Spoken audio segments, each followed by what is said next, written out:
내가 너에게 무엇을 줄꼬라는 제목으로 하나님 말씀 함께 나누겠습니다. 사람들은 우리가 불행하고 고통스러운 삶을 사는 이유가 이 가난 때문이라고 생각합니다. 그래서 많은 사람들이 돈이 없는 것을 못 사는 것이라고 생각을 합니다. 이런 생각 때문에 많은 사람들이 돈에 집착하며 살아갑니다. 더 많은 돈을 벌기 위해서 밤낮으로 열심히 살아가는 거죠. 가진 것이 많아야 잘 사는 것이고 행복할 수 있다고 생각하는 겁니다. 그러나 성경은 우리를 불행하게 하는 것은 돈이 아니라 죄라고 말을 합니다. 여기서 죄는 단지 부도덕한 삶을 말하는 것이 아닙니다. 성경이 말하는 근본적인 죄는 우리 마음에 하나님 두기를 싫어하는 것입니다. 하나님과의 관계가 깨진 채로 하나님 없이 자기 뜻대로 자기 열심으로 살아가는 것이 죄라는 것입니다. 바로 여기서 우리의 삶의 모든 불행과 고통이 시작되었다고 성경은 이야기하고 있습니다. 하나님은 온갖 좋은 것들을 다 가지고 계실 뿐만 아니라 우리에게 가장 좋은 것을 주시길 원하시는 선하신 하나님이신데 하나님과의 관계가 깨져서 주실 수가 없는 것입니다. 그래서 우리의 삶이 불행하고 고통스러운 것입니다. 그러므로 우리의 삶에 있어서 가장 중요한 것이 하나님과의 관계입니다. 오늘 본문에도 하나님과 좋은 관계를 맺고 있는 한 사람이 나오죠. 솔로몬입니다. 솔로몬이 아버지 다윗의 뒤를 이어서 이스라엘의 왕이 되었습니다. 그래서 솔로몬에게 나도 아버지처럼 나라를 잘 다스릴 수 있을까? 라고 하는 두려움과 염려가 있었던 것 같습니다. 그런데 그런 솔로몬에게 하나님께서 꿈에 나타나셔서 질문하셨습니다. 내가 너에게 무엇을 줄꼬 너는 구하라. 그때 솔로몬이 한 가지를 하나님께 구했습니다. 아버지처럼 이 백성들을 잘 다스릴 수 있도록 옳고 그름을 판단할 수 있는 지혜를 달라고 구한 것입니다. 분별의 지혜를 달라고 기도한 것이죠. 그런데 10절에 솔로몬이 이것을 구하매 그 말씀이 주의 마음에 든지라 라고 말씀을 합니다. 솔로몬이 구한 그 한 가지를 하나님이 엄청 마음에 들어 하셨대요. 여러분, 하나님이 갑자기 물으셨을 때 바로 대답할 수 있었다라는 것은 솔로몬이 항상 평상시에도 그 마음을 품고 있었다라는 것입니다. 여러분, 소원이 무엇이에요? 라고 물어보면 평상시에 가지고 있는 소원을 이야기합니다. 로또 당첨되면 누구는 1억 주고 누구는 몇억 주고 나는 뭐 하고, 이렇게 한 사람은 당장 물어보면 그 대답하는 것이죠. 그래서 여러분, 내가 무엇을 구하는가가 우리 인생이 달라지는 하나의 통로일 수 있습니다. 하나님께서 마음에 들어하는 생각을 솔로몬은 항상 품고 있었다라는 거예요. 그가 즉시 대답할 수 있도록. 그래서 꿈에서도 솔로몬이 바로 말할 수 있었던 것입니다. 3절에도 이렇게 이야기하죠. 솔로몬이 여호와를 사랑하고 그의 아버지 다윗의 법도를 행하였으나, 아버지 다윗처럼 하나님의 말씀을 따라 살 만큼 하나님을 사랑했다고 말합니다. 그래서 하나님이 어떻게 하시죠? 13절에 나오죠. 내가 구하지 아니한 부귀와 영광도 내게 주노니 내 평생의 왕들 중에 너와 같은 자가 없을 것이라. 하나님께서 솔로몬의 삶을 축복해 주셨습니다. 솔로몬이 구하지 않는 것까지도 하나님이 채워주시겠다고 약속하셨습니다. 성도 여러분, 솔로몬은 이 세상 것을 구한 것이 아니었습니다. 이 세상 것을 얻기 위해서 노력한 것도 아니었습니다. 단지 솔로몬의 마음이 하나님 마음에 든 것입니다. 그랬더니 세상 것이 따라왔습니다. 다윗도 마찬가지였죠. 다윗은 깡촌 시골 베들레헴에서 태어났습니다. 목동이었습니다. 부모도 형제로 무시하는 막내였습니다. 그런데 하나님은 그 다윗을 뭐라고 하셨죠? 내 마음에 합한 자라고 하셨어요. 내 마음에 합한 자라는 것은 다윗이 내 마음에 들었다라는 거예요. 다윗을 선택할 때 하나님이 나는 사람들은 외모를 보거니와 나 여호와는 중심을 보느니라, 마음을 보느니라. 이 말은 다윗의 마음이 누구 마음에 들었다라는 거예요? 하나님 마음에 들었다라는 거예요. 여러분, 하나님 마음에 들면 됩니다. 사람들은 이 땅을 살아갈 때 관계가 중요하다고 다 이야기를 하죠. 그래서 연령대별로 좋은 관계를 맺어야 할 사람이 있다고 이야기를 해요. 유치원처럼 어린 학생들은 친구들과 좋은 관계를 맺어야 한대요. 어렸을 때 처음 공동체 생활을 하는데 거기서 어떻게 친구와 관계를 맺느냐에 따라서 사회성이 발달되고 앞으로도 좋은 친구의 관계를 맺을 수 있다고 하는 것이죠. 그래서 부모들이 친구랑 좋은 관계를 맺을 수 있도록 안절부절합니다. 초등학교에 들어가면 누구랑 관계를 맺어야죠? 좋은 선생님을 만나서 선생님과 좋은 관계를 맺어야 한다고 해요. 좋은 선생님을 만나야 공부도 재밌게 하고 학교 생활도 재밌고, 직장에 들어가면 위에 상사와 좋은 관계를 맺어야 한다고 합니다. 군대에 들어가면 고참과 좋은 관계를 맺어야 한다고 합니다. 결혼하면 배우자 눈치를 보고 배우자와 좋은 관계를 맺어야만이 행복한 삶을 살 수 있다고 합니다. 근데 여기에는 하나님이 없습니다. 하나님 없는 관계는 언제든지 깨어지게 되어 있습니다. 우리의 인생에서 가장 중요한 것은 하나님과의 관계입니다. 우리의 마음이 하나님 마음에 먼저 들어야 하는 것입니다. 솔로몬처럼 하나님이 바로 대답하시면 하나님이 기뻐하시는 말을 할 수 있을 정도로 하나님이 기뻐하시는 마음을 품고 살아가면 세상 것은 따라오게 되어 있습니다. 할렐루야. 그러므로 지혜는 다른 것이 아닙니다. 하나님의 마음을 얻는 것입니다. 지혜는 하나님이 원하시는 마음을 품고 살아가는 것입니다. 우리는 솔로몬이 하나님의 지혜를 받아서 이렇게 하고 저렇게 해서 엄청난 부귀영화를 누리고 살았다라고 이렇게 생각을 합니다. 물론 하나님이 솔로몬에게 지혜를 주신 것은 분명하지만 솔로몬도 하나님과의 관계가 끊어져서 하나님 떠난 삶을 살아갈 때에 자기 뜻대로 하나님 주신 지혜를 사용하며 살아가는 그 순간 그의 삶도 불행하고 고통스럽고 공허했습니다. 솔로몬이 하나님의 마음을 안중에 두지 않고 살아가는 순간 그의 삶도 밑바닥처럼 바닥을 치는 인생이 되었습니다. 한마디로 인간이 아무리 똑똑하고 유능하다고 해도 하나님을 떠나는 순간 더 이상 하나님의 지혜가 아니라는 것입니다. 우리 손에 칼을 쥐어준 것과도 마찬가지죠. 칼이 강도의 손에 있으면 위험한 무기가 되지만 의사의 손에 있으면 그게 생명을 살리는 도구가 되는 것처럼 하나님이 지혜를 주시고 능력을 주시고 은사를 주셔도 우리가 하나님 손에 붙들려 있지 않고 우리가 하나님 주신 것들을 붙들고 살아가면 결국은 강도의 손에 들려진 무기와 별바를 바가 없다라는 것입니다. 그래서 열왕기상 이야기는요, 오늘 본문의 내용은 솔로몬이 하나님께 지혜를 받아서 그가 그 지혜로 장수하고 부귀영화 누리며 살았다, 이런 걸 말해주는 것이 아닙니다. 진정한 지혜가 무엇인가? 진정한 지혜는 옳고 그름을 딱딱 분별해서 이렇게 하고 저렇게 하고 내 삶을 잘 헤쳐나가는 것이 지혜인 것 같지만 그것이 참된 지혜가 아니라는 겁니다. 내가 연약하고 부족하고 지혜 없고 미련하고 볼품없어도 내가 하나님에 붙들리며 내 마음이 하나님 마음에 들면 하나님이 우리의 삶을 붙드시고 인도하신다라는 거예요. 그래서 지혜는요, 뭔가 똑똑하고 유능함을 얻는 것이 아니라 우리의 마음이 하나님 마음에 드는 거예요. 하나님 마음을 얻는 거예요. 어떻게 하나님 마음을 얻지? 이거요, 여러분. 대학교, 유학, 학벌이 뛰어나도 모르는 사람 엄청 많습니다. 근데 옛날 우리 시골 어르신들, 엄마, 아빠, 부모님들 학교도 안 나왔다 할지라도 하나님이 좋아하시고 기뻐하시는 마음을 기가 막히게 알고 그 마음 품고 살아갑니다. 그분이 훨씬 지혜로운 거죠. 그래서 하나님이 우리에게도 똑같이 질문하시는 거예요. 내가 너에게 무엇을 줄꼬? 여러분, 우리의 인생은요, 무엇을 구하느냐에 따라 달라집니다. 그런데 하나님은 우리에게 참 지혜를 구하라고 오늘 본문을 통해서 말씀하시는 거예요. 그렇다면 우리가 구해야 할 참된 지혜는 무엇입니까? 첫 번째는 항상 자신의 한계를 인정하며 사는 것이 지혜인 것입니다.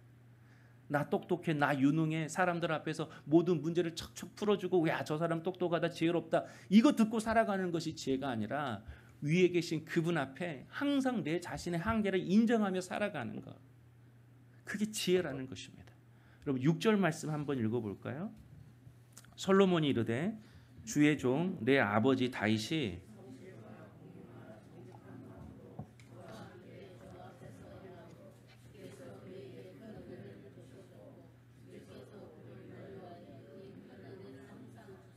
오늘같이 그의 자리에 앉을 아들을 그에게 주셨나이다. 예, 아멘.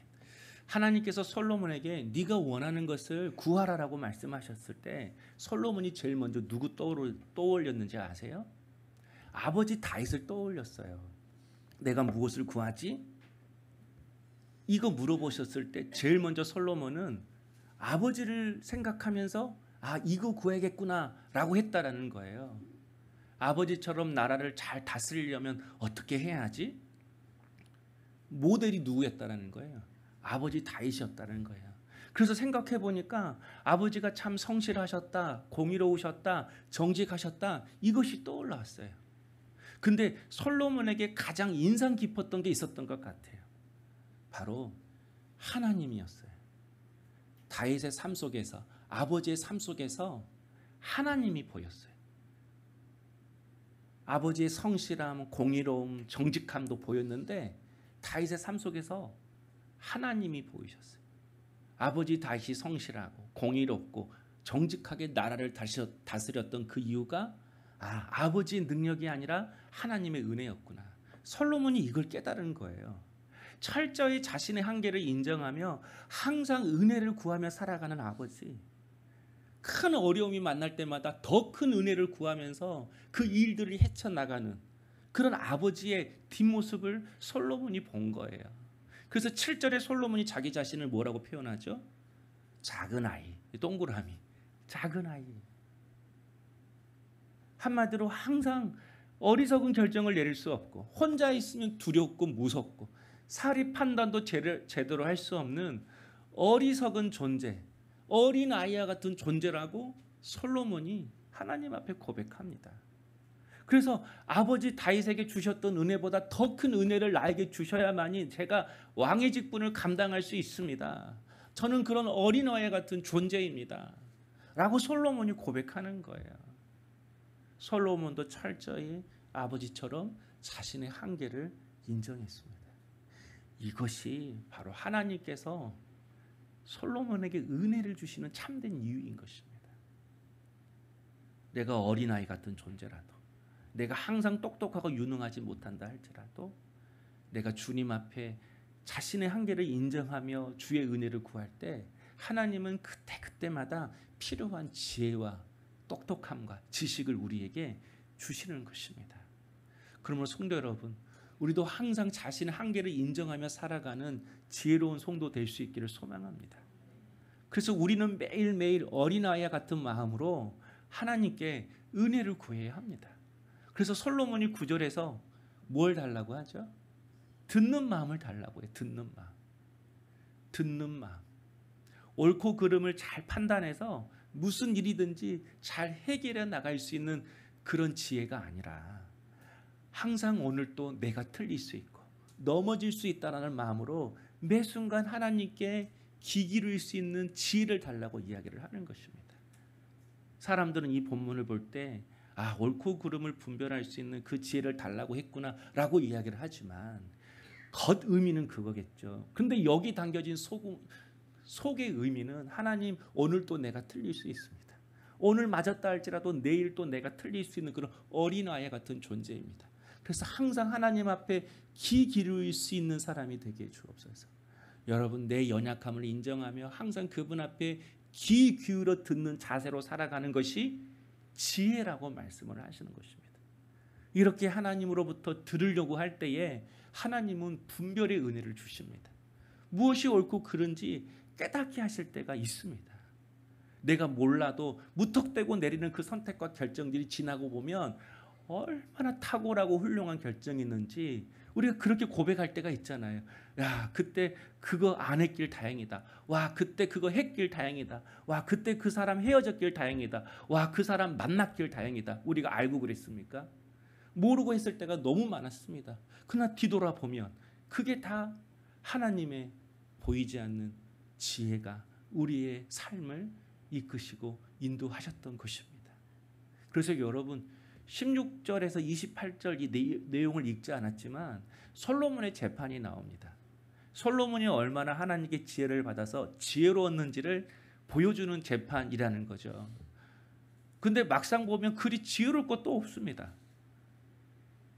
두 창기가 비슷한 시기에 아이를 낳았어요. 그런데 한 창기가 잠자다가 실수로 아이를 죽이고 말았습니다. 그래서 다른 창기의 아기를 몰래 가지고 와서 자기 아기라고 우기는 그런 내용이죠. 그러니 원래 아기 엄마가 얼마나 억울하겠어요. 그런데 이것을 사람들이 풀지 못합니다. 그래서 솔로몬한테까지 이 재판이 올라간 거예요. 그런데 솔로몬이 어떻게 하죠? 아기를 반쪽으로 갈라서 가져가라고 합니다. 그럼 아기가 어떻게 되죠? 죽죠. 그런데 가짜 엄마는 괜찮다고 이야기를 해요. 아기를 죽여서 서로 갖지 말자 그렇게 이야기를 합니다. 반면에 진짜 엄마는 어떻게 하죠? 아기를 죽이지 말고 그냥 주라고 합니다. 그래서 솔로몬이 판결을 내리죠. 아기를 살리기 위해서 그냥 주라고 한 엄마가 진짜다. 여러분 어떠세요? 이거 듣고 와 솔로몬 지혜롭다 이런 생각이 드세요? 전혀 안 들죠. 뻔한 내용 같아요. 그러나 솔로몬이 지혜롭다고 하는 것은 그들의 말을 듣고 이것을 판단한 게 아니었습니다. 26절을 보면요. 이런 표현이 있어요. 사나이의 어미의 마음이 불붙는 것 같아서 라는 표현이 있어요. 솔로몬은 그들의 말을 듣고 판단한 것이 아니라 어미의 불붙는 마음을 듣는 거예요. 어미의 애끓는 마음을 그가 들은 거예요. 이게 듣는 마음이에요. 이게 지혜인 거예요. 여러분 사람은요 말만 유창하게 하고요 조금만 이렇게 하면요 금방 속아요. 여러분 똑똑한 사람들이 사기를 훨씬 더 많이 당한다고 하잖아요. 사람은 말에 속아요. 근데 누가 안 속는가? 마음을 듣는 사람이 안 속아요. 똑똑하게 판단하고 결정하는 게 지혜가 아니라 여러분 하나님의 마음을 듣는 게 지혜예요. 하나님께 은혜를 얻어서 사람의 마음을 듣는 게 지혜예요. 말은 괜찮다고 하죠. 말은 아무 문제 없다고 하죠. 성도들이 제게 가장 하는 말, 별 문제 없어요. 아무 문제 없어요. 근데 속은 썩어 들어가고 가정 안에 풀리지 않는 것들은 많아서 마음은 답답하고 그 목사의 부족함은 이런 것들인 것 같아요. 이 마음을 잘 모른다라는 거예요. 그의 심령, 그의 아픔. 근데 진짜 은혜가 있는 사람은 이게 들린다라는 거예요. 그의 심령이 들린다라는 거예요. 그의 영혼 소리가 들린다라는 거예요. 그래서 로마서 8장 26절에 이와 같이 성령도 우리의 연약함을 도우시나니 우리는 마땅히 기도할 바를 알지 못하나 오직 성령이 말할 수 없는 무엇으로? 탄식으로 우리를 위하여 간구하느니라. 이거 누가 한 말이에요? 사도 바울이 한 말이죠. 사도 바울이 왜 이방인들을 향하여 그렇게 복음을 전했죠? 이게 들린 거예요. 성령께서 탄식하는 소리가, 성령께서 아파하는 소리가, 성령께서 애끓는 소리가 들리니까 미워도 기도하는 거예요. 미워도 포기하지 못하는 거예요. 여러분, 나를 향한 성령의 탄식 소리를 듣는 게 지혜입니다. 영혼을 향한 하나님의 탄식 소리를 듣는 게 지혜입니다. 우리 가정을 향한 하나님의 그 애끓는 마음을 들을 수 있는 게 그게 지혜입니다. 이렇게 해서 돈 불리고 저렇게 해서 돈 불리고 이렇게 해서 키우고 저렇게 해서 해결하고 그게 지혜가 아니라는 거예요. 항상 그 영혼의 신음소리를 듣고 하나님 앞에 하나님 내가 어떻게 해야 할까요?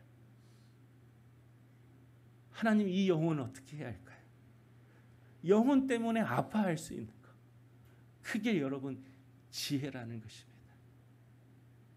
이걸 들어야 포기하지 않습니다. 이걸 들어야 십자가 지는 게 복임을 깨닫습니다.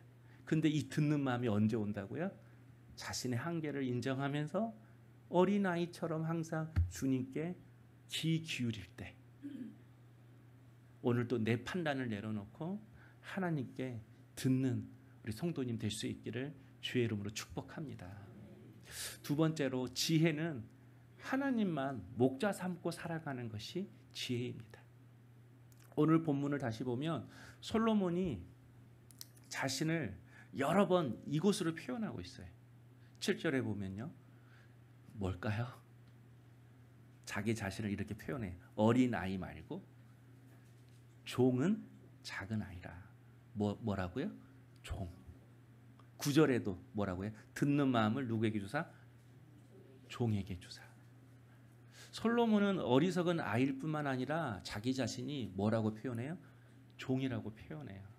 이 말은 들려주시면 듣는 것으로 끝나지 않고 종처럼 순종하겠습니다. 따라가겠습니다. 솔로몬이 이렇게 자기 자신을 종이라고 표현한 이유가 무엇일까요? 이것도 아버지 다윗의 모습을 보고 깨달은 거예요. 우리 6절을 다시 한번 보면요. 솔로몬이 이르되 내 아버지 다윗이 라고 하면서 그 앞에 뭐가 있어요? 주의 종, 내 아버지 다윗이. 아버지를 표현할 때 그냥 아버지 다윗, 임금 다윗, 왕 다윗이라고 하지 않고 누구의 종이라고 이야기를 해요? 주의 종이라고 이야기를 해요. 솔로몬이 아버지 다윗을 생각할 때 제일 먼저 떠오르는 모습이 아버지는 와 위대한 왕이다라가 아니라 아버지는 종이었다. 알다시피 아버지 다윗의 직분은 왕이잖아요. 그것도 위대한 왕이잖아요. 정말 위대한 왕이잖아요. 그래서 모든 사람들이 종처럼 다윗을 따랐어요. 그런데 솔로몬 눈에 비친 아버지의 모습은 정작 뭐였다라는 거예요? 종이었다라는 거예요. 다윗이 평상시에 사람들을 통솔하고 지시하고 결정하는 것 같지만 아버지 모습을 보니까 아버지 다윗도 따르는 주인이 있었다라는 게 보였어요. 휘파람 불면 무조건 달려가는 목자가 있다라는 것이 솔로몬 눈에 보였어요. 아버지가 주인처럼 따랐던 분이 누구죠? 하나님. 휘파람 불면 달려가는 양처럼 휘파람 불면 언제든지 달려가는 그 목자가 누구였죠? 하나님. 다윗이 무엇인가를 결정할 때는 항상 종처럼 하나님 앞에 제가를 받고 철저하게 제가를 받고 움직였다는 겁니다. 그래서 솔로몬이 아버지를 향해서 주의 종 내 아버지 다윗이라고 이야기를 해요. 그러니까 솔로몬 자신도 어떻게 자기 자신을 표현해요? 아버지가 이렇게 나라를 잘 다스리고 하나님의 은혜 가운데 머물러 있었던 이유가 그가 종처럼 살았구나. 그러면 나는 어떻게 해야 되지? 답이 뭐예요? 나도 종처럼 살겠구나. 누구의 종? 하나님의 종. 그래서 솔로몬도 똑같이 자기 자신을 하나님 앞에서 종이라고 고백해요. 아버지 다윗의 뒷모습을 보고 그가 배운 거예요. 그래서 여러분 6절을 다시 보면요. 다윗이 제일 먼저 성실했다고 이야기를 해요. 성실. 여러분 성실하다라는 것은요. 꾸준하다라는 거잖아요. 꾸준하다라는 것을 다른 말로 바꾸면 신앙에 기복이 없었다라는 거예요. 신앙에 기복이 없었다라는 거예요. 기분이 좋으면 기도하고 안 좋으면 안 하고 바쁘면 묵상하고 안 하고 안 바쁘면 그때 조금 이렇게 몇 장 하고 기분 좋으면 헌신하고 기분 나쁘면 다 때려치고 다윗에게 그런 신앙의 기복이 없었다라는 거예요. 여러분 신앙의 성숙함은 다른 게 아니에요. 신앙의 기복이 점점 짧아지는 거예요. 누구나 다 슬럼프를 겪습니다. 잘 하다가도 갑자기 내가 낙심되고 절망할 때가 와요. 근데 신앙의 깊이가 얕은 사람은요. 이게 너무 자주 와요. 너무 자주 와요. 근데 은혜가 들어오고 점점 성숙하면서 이 신앙의 기복이 점점 짧아져요. 점점 짧아져요. 목사가 좋은 이유가 그거예요. 아무리 내가 낙심되고 시험 들 일이 있어도 토요일이 되면 무조건 정신 차려야 돼. 안 차리면 안 돼요. 제가 대학교 때까지만 해도요. 신앙의 기복이 심했어요. 제가 찬양 인도자였거든요. 청년부. 근데 2주는 엄청 열심히 잘해요. 그런데 3주째가 되면요. 이게 너무 열심히 한 것 같아. 3주째는 좀 한번 좀 이렇게 슬럼프를 겪어야 같은 마음이 들어요. 그리고 꼭 그런 일이 와요. 그러면 2주 잘하다가 2주 슬럼프를 겪어요. 교회 안 나와요. 찬양 인도자가 연락도 없이 그냥. 그러면 사람들은 다 알죠. 청년들은 용기가 또 슬럼프에 빠졌구나. 그러다가 또 2주가 끝나면 또 언제 그러냐듯이 막 나와서 찬양 인도하고 그러다가 또 그냥 그 주기가 있더라고요. 2주 끝나면 또 슬럼프가 와요. 슬럼프 올 준비를 하고 있어요. 나는 딱 2주다. 근데 신대원 가고 제가 전도사가 되었어요. 전도사가 되니까 주일에 말씀을 전해야 되잖아요. 그러니까 금요일부터 내가 정신을 차리지 않으면 주일날 말씀을 전할 수가 없어요. 제 슬럼프가 짧아지고 끊어진 이유가 그것 때문이더라고요. 아, 내가 먹일 양이 있구나. 내가 살려야 할 양이 있구나. 이것 때문에 토요일이 되면 무조건 이게 정신 차려야 돼요. 네. 그러니까 여러분 십자가가 복이라니까요. 십자가가 누구를 살리고 누구 때문에 고통받는 것 같지만 그렇지 않다니까요. 그 십자가 때문에 정작 사는 건 나예요. 정작 은혜 받는 건 나예요.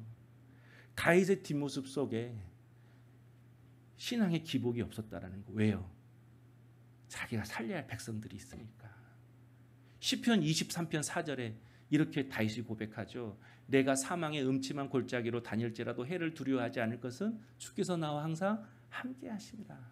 사망의 음침한 골짜기를 다닐지라도 기복 없이 주님과 동행하는 다윗이었다라는 거예요. 바로 그런 다윗의 뒷모습을 솔로몬이 본 거예요. 솔로몬이 6절에도 주와 함께 주 앞에서 행함으로 항상 하나님 앞에서 사는 사람처럼 아버지가 그렇게 보였다라는 거예요.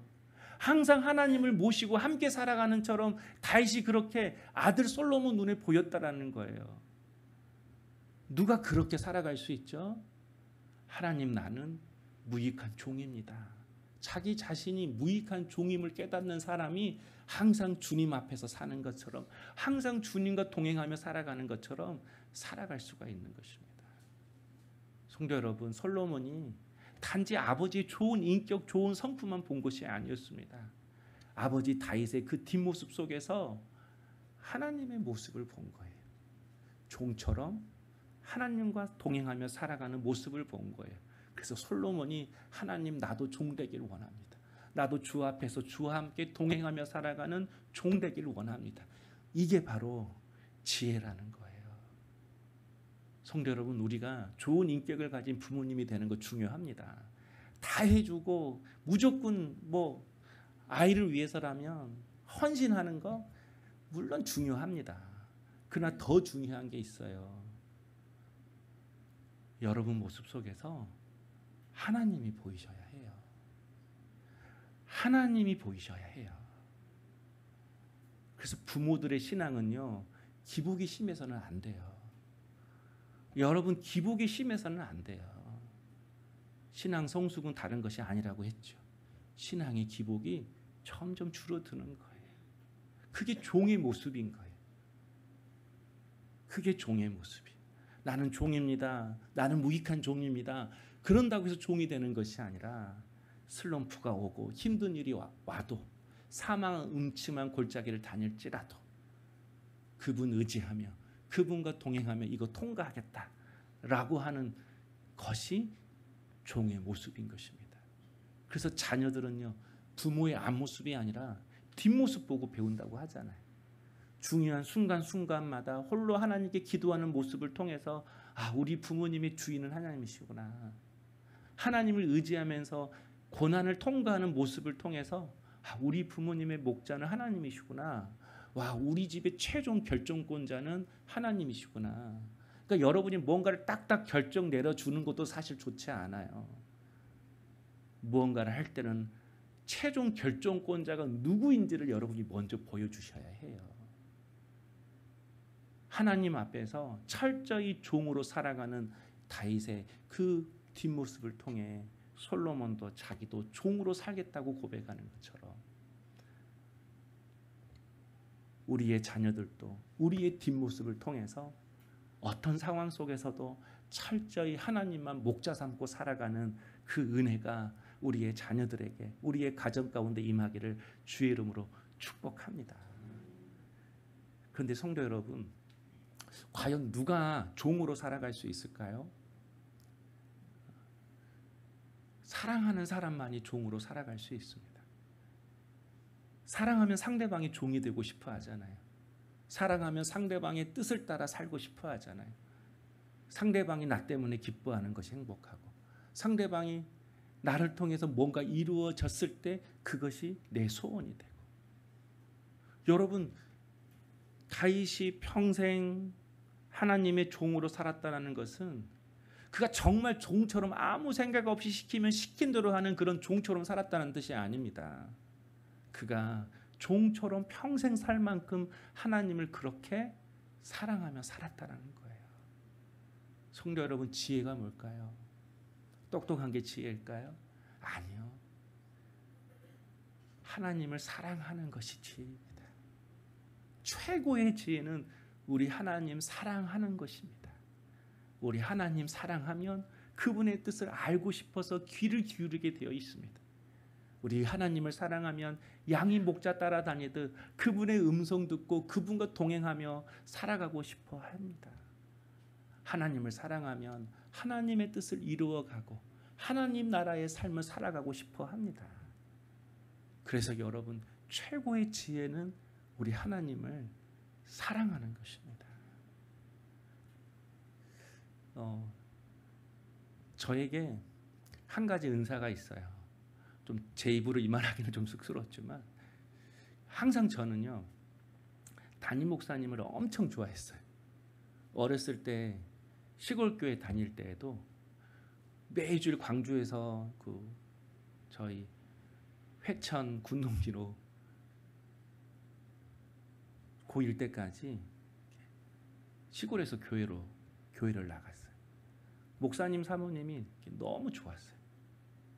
광주로 전학 와서 개척교회 다닐 때도 담임 목사님이 너무 좋았어요.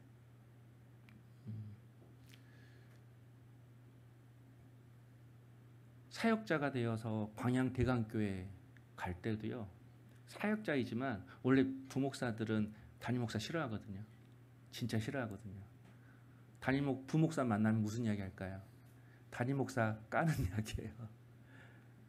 근데 저는 담임 목사 항상 칭찬하고요, 너무 좋아했어요. 사랑했어요. 광양대강교회 목사님은 진짜 제가 생명을 걸 만큼 그렇게 헌신하고 충성했던 것 같아요. 무등교회에 와서는요, 진명호 목사님도 너무 좋았어요. 진명호 목사님은요, 제가 그분의 성품을 좀 담고 싶었어요. 좀 이 성품을 좀 담고 싶다. 너무 여유로운 거예요. 근데 여유로움 속에 모든 회중을 사로잡는 카리스마가 있어요. 칼이 있어요. 근데 그 성품을 좀 담고 싶은 거예요. 근데 여러분, 이렇게 제가 목사님들을 좋아하다 보니까 제가 받은 복이 있었어요. 하나님을 만나요. 하나님을 만나요. 목사님이 좋으니까 말씀을 들으려고 예를 쓰잖아요. 그러니까 말씀이 들려요. 그래서 저는요, 성경 말씀이요, 다 믿어져요. 사실은 저는 성경 말씀이 다 믿어져요. 설명 안 해도 돼요. 저는 그냥 믿어요. 안 믿는 사람들이 있어 제가 막 설명하는 거예요. 여리고 성이 막 무너졌대. 예수님이 바다 위에 걸으셨대. 근데 저는 그냥 믿어져요. 믿어져. 설명할 게 뭐가 있어요. 하나님이 이 세상을 창조하셨습니다. 하나님이 진화의 방법을 통해서 이 땅을 창조했다. 이런 이렇게 내용도 있죠. 나는 이것도 믿어지고 저것도 다 믿어져요. 하나님이 하셨다면 그냥 말씀으로 창조하신 것도 믿어지고요. 진화의 방법을 통해서 이 땅을 창조하신 것도 믿어지고, 홍해가 갈라진 것도 믿어지고, 홍해가 사실은 바다가 아니라 갈대숲이었다. 나는 갈대숲도 믿어져요. 그 진흙 뻘밭이잖아요. 그 진흙 뻘밭인데 그 뻘밭으로 애국 군대를 죽였다니까. 더 대단하지 않아요?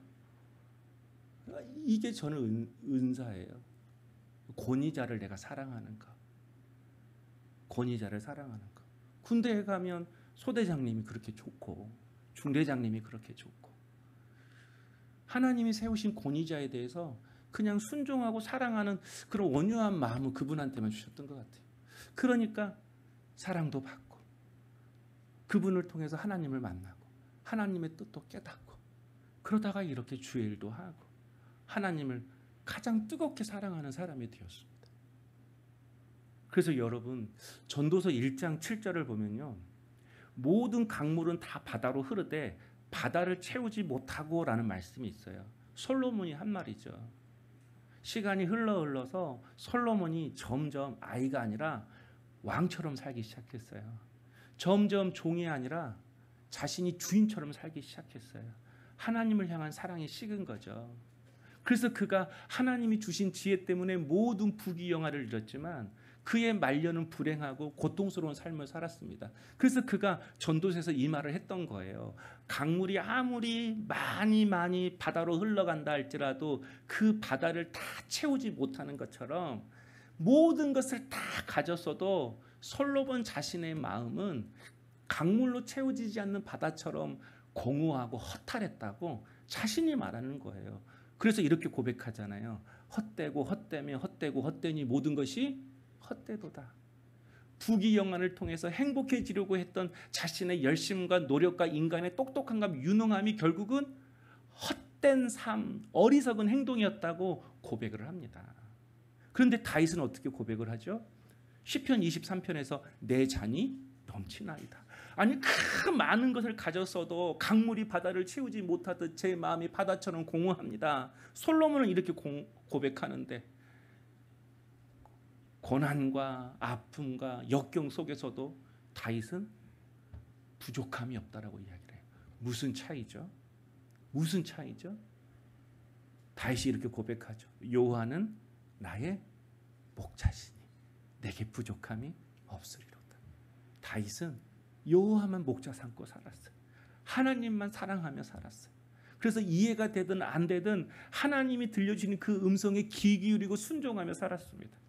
자기를 죽이려고 하는 그 사울도 죽일 수 있는 기회가 되었지만 하나님이 하지 말라는 그 마음을 듣게 하시니까 다윗이 사울을 죽이지 않잖아요. 그것 때문에 오히려 다윗이 더 쫓기는 삶을 살게 되었습니다. 하나님이 너 병거 의지하지 마라고 했을 때 수많은 전쟁에서 승리해가지고 말을 수백 마리 전리품으로 얻어도 그 말의 힘줄을 다 칼로 자르잖아요. 내가 말 의지하지 않고 누구 의지하겠다? 하나님 의지하겠다. 하나님만 목자 삼겠다.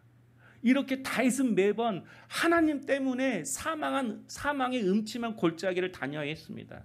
그러나 다윗은 결국 승리했습니다. 하나님이 다윗을 복되게 하셨습니다. 무엇 때문에? 여호와는 나의 목자시니. 이 고백이 다윗을 만든 것입니다. 사랑하는 성도 여러분, 솔로몬이 똑똑하고 유명해서 모든 것을 가졌지만 허탈하고 공허한 삶을 산 이유가 무엇입니까? 하나님이 우리에게 주신 복음 때문에 그렇습니다. 복음은요, 하나님 우리를 사랑하신다라는 거예요. 하나님 우리를 사랑하신다라는 거예요. 사랑하면요 항상 상대방을요 존귀하게 만드세요. 그래서 하나님이 우리를요 그냥 만드신 것이 아니라 하나님의 형상대로 우리를 만드셨다고 말합니다. 하나님의 형상대로 만드셨다라는 건 우리를 하나님 닮은 존재로 만드셨다라는 거예요. 우리를 하나님처럼 천하보다 귀한 존재, 천하보다 크고 귀한 존재로 우리를 만드셨다라는 거예요. 여러분, 작은 것으로 큰 것 채울 수 없잖아요. 작은 것으로 큰 것 채울 수 없잖아요. 우리를 천하보다 더 크고 존귀한 존재로 만들었는데 세상에 그 어떤 큰 것을 우리가 얻는다 할지라도 그래서 우리 안에 만족함이 없는 겁니다. 천하보다 가장 귀한 존재로 만드셨기 때문에 천하에서 가장 귀한 것을 내 손에 얻어도 우리 안에 만족함이 없는 겁니다. 우리는 세상 것으로 채워질 때 만족함을 얻는 사람이 아니라 천하보다도 귀한 존재로 만드신 크신 하나님으로 채워져야만이 만족하는 인생이 될 수 있는 것입니다. 우리 하나님이 내 마음에 들어오셔야만이 만족함이 있는 인생이 되는 것입니다. 그런데 그분은 이미 내 마음에 계십니다. 그리고 당신의 선한 모든 것으로 우리를 채워주시기를 원하십니다. 그러므로 항상 자신의 한계를 인정하며 우리 하나님께 겸손히 들으며 사십시다. 나보다도 나를 사랑하시는 그 하나님을 온 마음 다하여 사랑하고 우리 그 하나님만 목자 삼고 살아가십시다. 그럴 때 그가 우리를 쉴만한 물가로 인도하실 것입니다. 나의 잔을 넘치게 하실 것입니다. 기도하겠습니다.